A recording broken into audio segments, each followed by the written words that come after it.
Welcome to Church Words, understanding God through definition. If you're like me, you may have grown up in a Protestant church and heard these words throughout your life, but also like me, never took the time to completely understand their meanings. Or you may be new to the Christian faith. And I hope this podcast helps to bridge the divide between understanding and strengthening your relationship with God. Today, we're talking about love. Merriam Webster has many definitions for love. So I'm just going to mention the first three entries. The first entry is a strong affection for another, arising out of kinship or personal ties. Number 2 is an attraction based on sexual desire, affection, and tenderness felt by lovers. Number 3, affection based on admiration, benevolence, or common interests. And then it continues with additional variations. I think it's safe to say humans make the word love complicated. 1 Corinthians 13:4-7 says, "Love is patient, love is kind, and is not jealous. Love does not brag, it is not arrogant. Love does not act unbecomingly. It does not seek its own.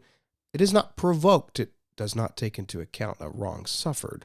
It does not rejoice in unrighteousness, but rejoices with the truth.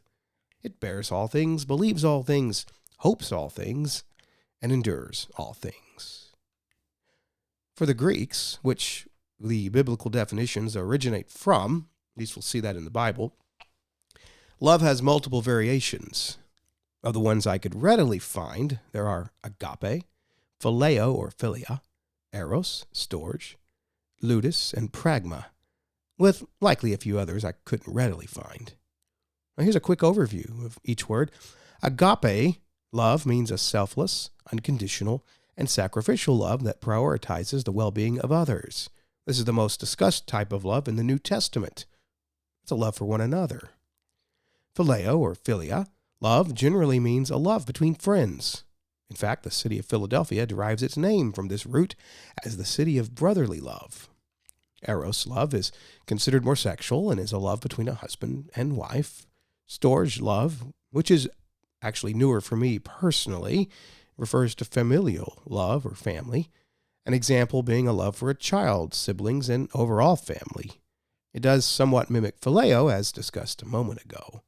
Ludus love, which is considered a bit more shallow, is a playful, in-the-moment type of love. Consider it like teasing and pulling pranks. And finally, pragma love. This type of love is generally a part of a sense of duty, something you and others have invested in, common goals with your team, and it can still apply to marriage and other forms of relationships because you're committing to each other or the cause. In general, the most common examples we see in the Bible stem from agape, or phileo and eros, although you can draw from additional forms of love as you see biblical relationships play out. Overall, love has many meanings. We often say, "I love you" to the ones we care about. But it is fascinating to see how each form of the word carries a different meaning depending on who you're saying it to. Now remember, we love because He, God, first loved us. You can't have a full appreciation of love if you do not know Christ, which I encourage you to do so by listening to episode 1 of this podcast series, and then consult with your local Bible-believing church.